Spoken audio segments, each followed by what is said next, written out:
सोचो जरा, अगर ब्रिटिश कभी भारत नहीं आते, न उनका राज होता, न उनका लूट, न उनका कानून, तो आज इंडिया कैसा होता? एक गरीब देश या एक विश्वगुरु?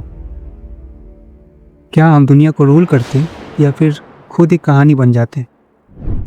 आज हम करने वाले हैं एक अल्टरनेट यूनिवर्स का सफ़र, जहां ब्रिटिश कभी भारत पर राज किया ही नहीं है और भारत अपनी असली शक्ति में जीता है। ब्रिटिश इन्वेजन से पहले भारत दुनिया का गोल्डन बर्ड था, सोने की चिड़िया। वर्ल्ड ट्रेड का 25% सिर्फ भारत से आता था। यहाँ सिर्फ जाता था मसाले, कपड़े और नॉलेज।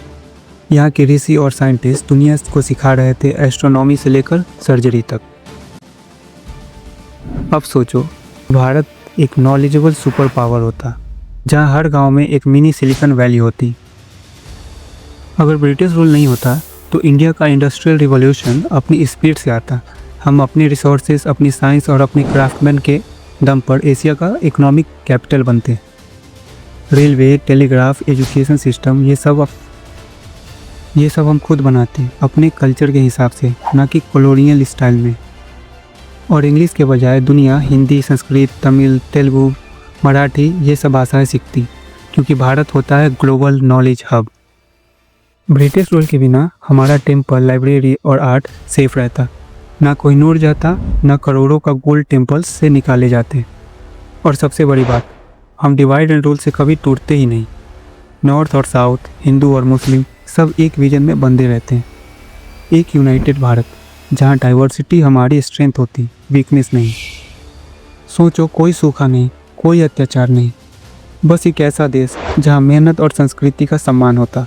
आज का भारत एक सुपर एडवांस सिविलाइजेशन होता, जहाँ टेक्नोलॉजी और स्पिरिचुअलिटी दोनों हाथ से हाथ मिलाकर चलते। इमेजिन करो, वैदिक मैथ और एआई कॉम्बिनेशन, आयुर्वेदा और जेनेटिक साइंस एक साथ। नासा और MIT के साइंटिस्ट भारत आकर रिसर्च करते और दुनिया का टेक्स्ट बुक में लिखा होता, डेवलप्ड बाय इंडियन स्कॉलर्स। पर एक ट्विस्ट है, ब्रिटिशर्स अगर नहीं आए होते तो हो सकता है हम कभी अपने इंडिपेंडेंस के लिए यूनाइट ही नहीं होते।